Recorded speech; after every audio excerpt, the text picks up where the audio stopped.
조윤선 장관 같은 경우, 정성희 위원님, 워낙 많은 여성 정치인들 잘 아시니까 조 전 장관이랑도 잘 아셨겠지만 서초에 국회의원 출마했다가 이해운 지금 당대표한테 밀려서 떨어지고 다시 문체부 장관 갔다가 118일 복역하고 무죄 받아서 다시 나오고 굉장히 파란만장했군요. 드라마틱한 삶을 이제 살고 있죠. 따지고 보면은 정무수석실에서 이거를 만들어서 문화체육부를 통해서 내려보냈잖아요. 그것까지 확인이 됐는데 이제 작성한 것은 조윤선 수석이 있기 전입니다. 그 전에 누군가 따져보니까 이제 이정현 수석이었던가요? 그 시절에 김기춘 실장을 받아서 이정현 수석이 관여됐는지 아닌지는 모르겠지만 비서관들이 했습니다. 그 다음에 조윤선 수석으로 바뀌었어요. 그러니까 지금 이 재판부 판단이 맞다면은 김기춘 실장이 지시를 하고 정무수석실에 비서관들이 작성을 하는 상황에서 조윤선 장관으로 바뀌었는데 그 일이 그대로 진행이 되면서 수석한테는 보고를 안 한 그런 정황으로 이렇게 보입니다. 그러니까 어떻게 보면은 조윤선 장관은 배제된 거 어떻게 보면은 무능했던 거고요. 그러니까 어떻게 보면 무능했던 것이 오늘의 조윤선 장관을 살렸다라고 볼 수 있을 것 같습니다. 근데 굉장히 수척해졌어요. 근데 왕 실장 이야기 나와서 그런데 김기춘 실장에 대해서 3년이라는 중형을 내린 법원의 그 판결 내용을 보면요. 정말 끝까지 부인하고 있고 발뺌하고 있다는 거 아닙니까? 그러니까 왕 실장이면 왕 실장다운 역사적 책임도 자기가 질 줄 알아야 되는데 그렇게 정말 무소불위의 권한을 해놓고 지금 이제 와서는 블랙리스트 자기가 전혀 한 게 없다라고 지금 계속 모르쇠를 일관하고 있고 심지어는 반성도 전혀 하지 않고 있다는 거예요. 그러니까 저런 분은 제가 볼 때 왕자를 붙일 필요가 전혀 없고요.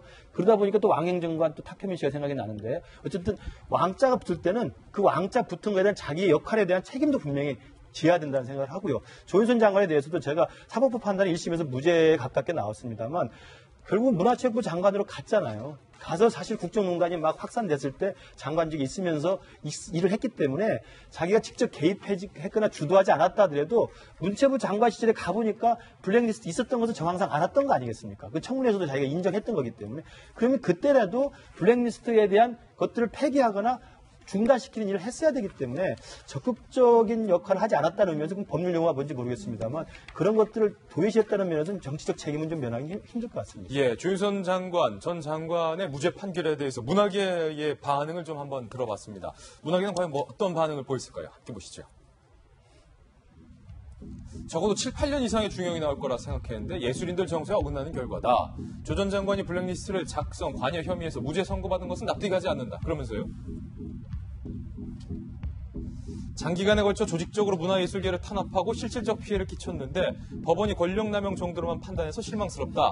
나쁜 선례가 될 것 같고 진상조사가 제대로 될지 의심스럽다. 물론 이 다이빙벨이라는 작품이 정말로 질적으로 성숙되지 않은 작품이라는 데에서는 논란의 여지가 있습니다만 문화계의 반응은 이러네요. 네. 블랙리스트 사건이 생각보다 굉장히 저는 큰 헌법적인 의미를 가지고 있다고 생각을 합니다. 그러니까 저런 일들이 사실 지난 정권에도 비일비재하게 일어났지만 어떻게 보면은 뇌물죄 판단보다도 저는 더 역사적 가치로는 의미가 있는 그런 부분이라고 생각을 하는데 판결문이 박근혜 전 대통령과의 관련성을 부인했죠. 그래서 그 부분은 약간 저는 아쉽게 생각을 합니다. 왜냐면 뇌물이야 지난 정권 누구나 다 받아오지 않았습니까? 그냥 거의 그래서는 안 되지만 우리나라 그 역대 대통령들 중에 뇌물을 안 받은 사람이 없죠. 그러니까 그런 식의 이번에도 또 그렇구나. 그냥 이렇게 어떻게 체념할 수 있는 그런 부분이기도 했었는데 사실 이 블랙리스트 부분은 정말 그 역사에 길이 남을 그런 판단이 사법적 판단이 됐을 것 그럴 수 있는 기회가 되었지만 사실 이 양형 부분 판단에서 이제 어떤 이야기가 나오냐면은 이제 그렇지만 이제 조윤선 장관이나 김기춘 실장이나 모두 이렇게 보수 대통령을 선언한 그런 박근혜 전 대통령을 보좌하면서 이제 어떤 정무적인 그런 판단에 의해서 이런 것들을 작성한 것으로 보인다라는 취지의 부분이 나와요. 이제 그 부분이 약간 아쉽다는 거죠. 그러니까 법원이 이 사건을 바라보고 있는 그 시각 자체에 약간 현대 시대의 그런 민주주의 정신과는 배치되지 않는 그런 부분이 있지 않나 그런 약간 아쉬움이 남습니다. 예, 조윤선 전 장관의 사실은 무죄 판결 과정에서 남편인 박성일 변호사가 눈물의 변호를 해서 한번 저희도 소개를 해드렸습니다. 부인의 석방과 무죄, 과연 남편은 뭐라고 말했을까요? 박성일 변호사입니다. 저희가 이렇게 오해까지 말해서 아무도 없이 안 보고 저도 그냥 뒤로 열고 그래서 너무 뭐 이번 뭐 형량에 대해서 좀 만족하신다 이렇게 봐도 될까요? 네. 그 형량보다는 지금 명예라는 게 있습니다. 네, 저희 입장에는 저희가 거짓말했다고 하셨기 때문에 네, 네. 그 부분은 좀 아쉽게 생각하고 네. 그 부분을 좀 다시 한번 생각해보고 잘하겠습니다. 네, 아참. 김재현 변호사님 조금 전에 말씀하신 것 중에 예. 대통령이 다 뇌물 받았다고 했는데 안 받은 대통령도 아직 이명박 대통령은 네, 안 받은 뇌물 안 받은 대통령도 있다는 거 다시 한번 정정을 해드리겠습니다.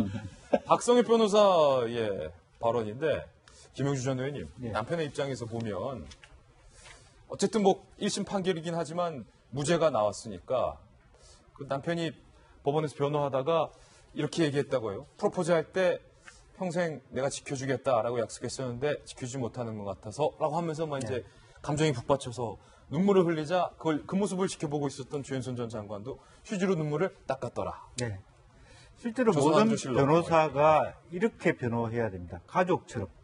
자기 아내였기 때문에 정말 최선을 다해서 변호했다. 그 결과가 있고, 물론 기본적으로 박성엽 변호사, 김현장 변호사이기 때문에 최고의 판사 출신이기도 하고 역량을 가지신 분이라는 것인데, 실제로 변호사들이 말하자면 피고인이나 이런 그 사람들의 입장에서는 최선을 다하지 않는 것 같은 모습들이 굉장히 많은데 비해서 실제로 아내이고 가족이기 때문에 최선을 다해서 진정성을 가지고 변호한 결과가 또 확신을 가지고 변호한 결과가 이렇게 나오지 않았느냐. 물론 기본적으로 그 배경은 아마 아내에 대한 사랑이었다. 또 아내가 결백하다는 확신이었다. 이런 것이라고 보여집니다. 예.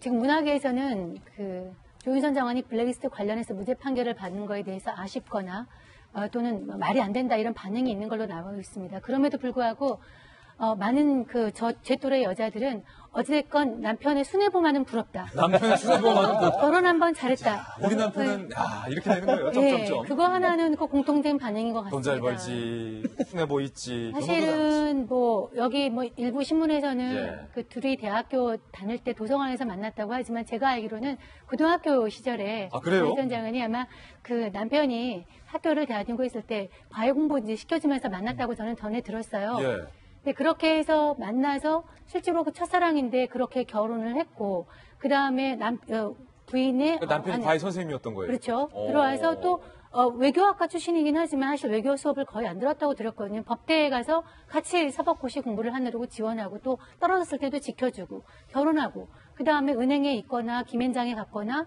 또 유학생활 이런 거를 다 하면서 남편이. 정치인직까지 인생까지 뒷바라지를 했는데 그것도 구치소에서도 빼왔어. 남편이. 그러니까 결혼 하나만은 잘했다고 많은 사람들이 부러워하고 예. 있습니다. 그 많은 사람이 아니라 혹시 정선이 김현 박사님 어제 한 소리 안 들었습니까? 우리 아내한테요? 예. 박 변호사 같은 경우가 저는 이 말이 되게 참 인상 깊었는데 결국 구속영장이 선고됐고 영장실질심사 당일 조 전 장관에게 잘 다녀오라고 했으나 그날 이후 집에서 볼 수 없었다라고 하면서 텅 빈 방 안에서 이제 조 전 장관이 없는 상황 속에서 이제 내가 할 수 있는 일이 뭔지 찾았다는 거거든요. 예. 이 박 변호사 같은 경우는 사실은 그동안 조 전 장관을 지켜줄 일이 없었잖아요. 예. 너무 잘 나갔으니까. 엄청 잘 나갔으니까. 네, 그 옆에서 항상 지켜보기만 했지. 근데 사실은 이 가족 간의 관계라는 거는 뭔가 엄청난 위기 상황이 왔을 때 사실 내부가 똘똘 당겨질 수 있는 거거든요. 그렇군요. 저는 오히려 조윤선 전 장관이 이런 위기가 없었으면은 둘 간의 부부 관계가 지금 얘기하고 있는 것처럼 이렇게 좋았을까라는 생각이 드는데 이렇게 애틋했을까? 애틋했을까? 오히려 이 6개월간의 구속 기간이 오히려 평생을 가게 되는 두 부부의 그 가정사는 더 돈독하게 해주지 않았을까라는 생각이 들고요. 저는 그런 위기감이 없어도 저희 아내한테 잘하고 있습니다. 예. 그래도 그 수뇌부를 위해서 제가 제 와이프를 지금 감옥에 넣을 필요는 없는 거잖아요. 그럼 그런 안 되고. 유명한 발언은 제가 커트를 하겠습니다. 결론을 그렇게 내서는 안 될 것 같아요. 예. 전해드렸습니다. 다양한 얘기 한번 다뤄봤습니다.